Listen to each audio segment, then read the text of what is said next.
In this episode, I will be looking at the United States of America's African policy adrift, why the US at the moment is watching events really close in the continent of Africa, looking at Niger. I would explore this like you've never before seen. I would dive into specifics, bring to you historical information, geopolitics in the region as the reason why US African policy is adrift at the moment. So without any much delay, let's just dive straight into it. The recent coup in Niger has underlined the United States of America's policy gaps in Africa. Despite aid and counter-terrorism effort, Chinese and Russian influence are growing. If you look at the geopolitics position in the region, the events in Niger highlights the ineffectiveness of the United States policy in Africa, since the US has limited interest on the continent. However, those setbacks are unlikely to significantly affect actions from Washington. If you look at views from Washington, why the US has no vital interest in Africa, Washington does consider engagement on the continent important. The US had paid particular attention to supporting counter-terrorism efforts. As of 2007, the US government established African Command, the AFRICOM, in Germany as a regional headquarters to oversee US military forces and regional military assistance. The primary focus of AFRICOM has been to build local capacity to counter-arm Islamist groups within the region. In addition, the US has always sought to play an active role in humanitarian assistance, economic development, and also improving the capacity and quality of governance. For instance, establishing in 2003 the US President's emergency plan for the continent of Africa has disbursed over $100 billion characterized by trade and investment rather than development assistance on loans. Instead of broad agendas, Washington relies on specific programs like the 2000 African Growth and Opportunity Act and the 2003 President's Emergency Plan for Aid and Relief of 2013, looking at the Power African Initiative, or most recently, Prosper African Initiative designed by the Trump administration at the time. The new strategy reaffirmed declarations from the 2017 when the National Security Strategy named China and Russia as actors attempting to erode American security and prosperity within the continent of Africa. The document states that the US rivalry are employing non-military tools to advance their influence and interest on the African continent. The United States strategy for African countries has become much more comprehensive and now includes 4 far-reaching goals. The first is fostering openness and open society in accordance with international liberal world order led by the US. The second is to deliver democratic and security dividends based on idea that democracy is exportable through positive inducement and punitive measures such as sanctions. The third is to advance pandemic recovery and economic opportunity. Finally, the fourth targets its support conservative climate adoption and also energy transition. In this particular ambitious goal, several factors will be critical in shaping US relations with African countries. Much depends on the future of the African Growth and Opportunity Act, set to expire in 2025. Africa accounts for only 1% of US foreign trade. The European Union and China trade much more with the continent of Africa than any other continent. To compete with these rivalries and contribute to prosperity across the continent, the United States will have to design a more effective, consensual trade framework at a time of rising protectionism. Given that so many African countries face unsustainable debt levels, engagement with the region will also depend on the capacity of external factors. Financial institutions, but also key lenders like China, will play an important role through debt readjustments and forgiveness. Beijing could also attempt to turn this leverage into a competitive advantage, reducing American influence. The war in Ukraine is also expected to affect the United States relationship with Africa in the short to medium term.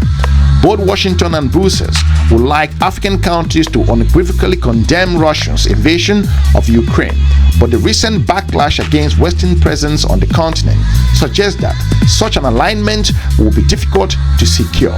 Moving ahead, over the last decade, the US has become increasingly concerned about the growing malicious influence of Russia and Chinese activity on the continent. Russian mercenaries, the Wagner Group, China is aggressively expanding its presence in several African countries. The US is concerned about the destabilizing impact of Chinese activities, including exacerbating debts. In addition, the US has national security concerns, such as Chinese effort to establish a naval presence in the Atlantic coast of Africa, including in Equatorial Guinea and Namibia. Moving forward, if you consider strategy of the Biden administration at the moment, Africa received superficial treatment in the United States circles, national security strategy, and published last year. Most recently, if you look at information, the administration also released a strategy for sub-Saharan Africa. Both are layered with domestic political objectives, such as elevating the priority of the climate change policy. Washington also issued a revised strategy to prevent conflict and promote stability, adding a 10-year strategic plan for West Africa, plus Haiti, Libya, Mozambique, and also Papua New Guinea in March of 2023 to create counterterrorism partnership with applicability to Niger and broader Sahel security. If you look at the geopolitics in the region, the strategies are formulated vague and has little regards to the significant regional differences on the continent. While they support encouraging private sector investment and cooperative action with allies in Europe, the Middle East, and also Indo-Pacific, there are no specific policy implementation, new views. The document emphasizes partnering but not little to address issues of governance that limits the effectiveness of many regional powers. If you look at that, in practice, US foreign policy mimics other strategic priorities, the green agenda and social policies such as abortion and gender, while have little positive impact in the continent of Africa. If you look at Americans' activities on the ground as the US develop its strategy in the region, as the developments in Niger illustrates, US measures in Africa are underperforming despite having a significant presence in the country. For instance, in Niger, Washington had no situational awareness that predicted the events. In fact, only months ago, the United States Secretary of State Antony Bliken called Niger a model of resilience, a model of democracy, a model of cooperation. In his own words, this was 7th coup in Africa since 2020. If you look at that particular event in that area. Furthermore, despite massive US counter-terrorism aid, according to recent independent study based on our analytical research, extremist activities in Africa has mushroomed over the last 6 months. 18% of the violence in the Sahel, where Niger is located at the moment, if you look at different areas in the region. Meanwhile, the US aid continues to marginally affect economic development and also advancement of societal issues. According to recent report from the United Nations, economic growth of Africa is estimated to weaken to 3.8% in 2023 from 4.1% in 2022 due to subdued investment and also failing export. Irregular migration remains a significant and also an endemic challenge, particularly from West to North Africa. Hunger in North Africa is at crisis level, affecting over 36 million people. Looking at records, the Biden administration had no significant success in countering Chinese or Russian influence. China's presence in Africa is extensive. According to research by the US House Committee on Foreign Affairs, China is now Africa's biggest trading partner, with Sino-African trade toppling over 200 billion per year. Over 10,000 Chinese firms are currently operating throughout the African continent. China's economic presence in Africa is 4 times greater than that of the United States of America. In addition to seeking resource export markets and also political and diplomatic influence, Beijing is providing arms to African nations, increasingly offering the professional military education. With a military base in Djibouti, it's also seeking other base options on the continent of Africa. Moving ahead, Russia has long significant influence in Libya and primarily through the Wagner Group has an active presence in several countries in the region.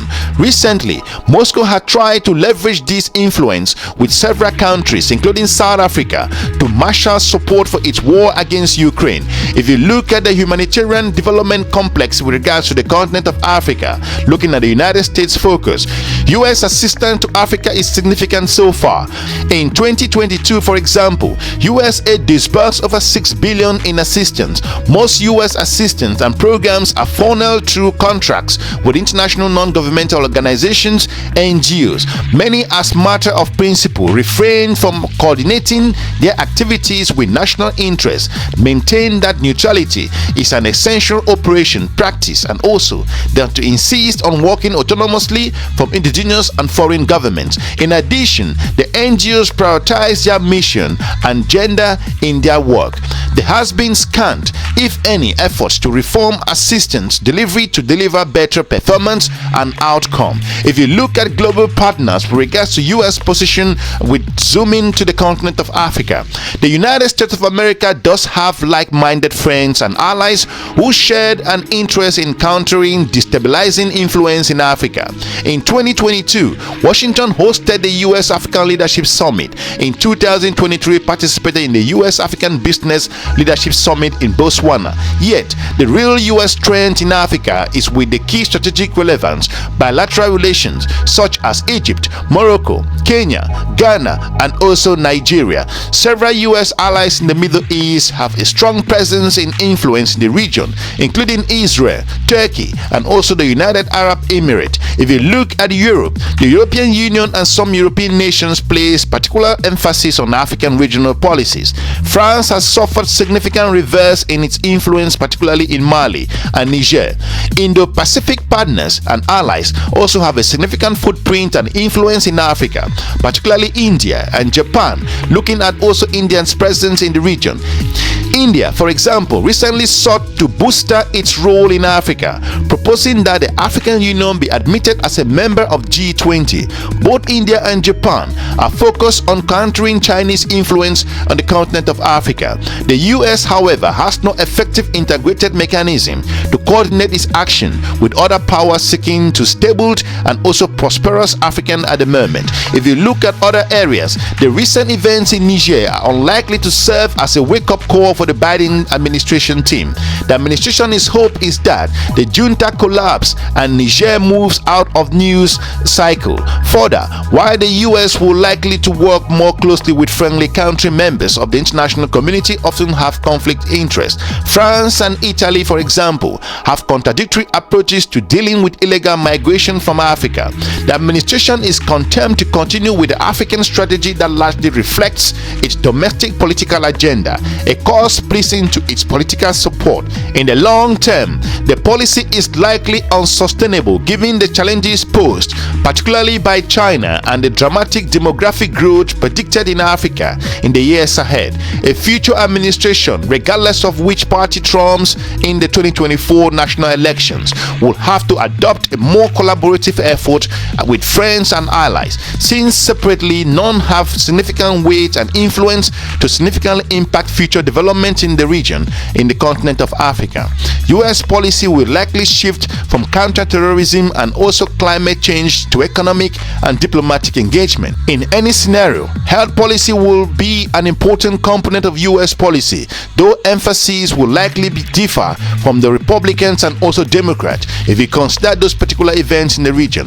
Hopefully, we've informed you regards to the US presence in the region and why the US African policy is adrift at the moment. Hopefully, the events in the region will translate into positive impact and why Africa at the moment is experiencing an important geopolitical shift. We want to thank you for watching. We're looking forward to meeting you soon in our next episode. Have a good day. Bye-bye.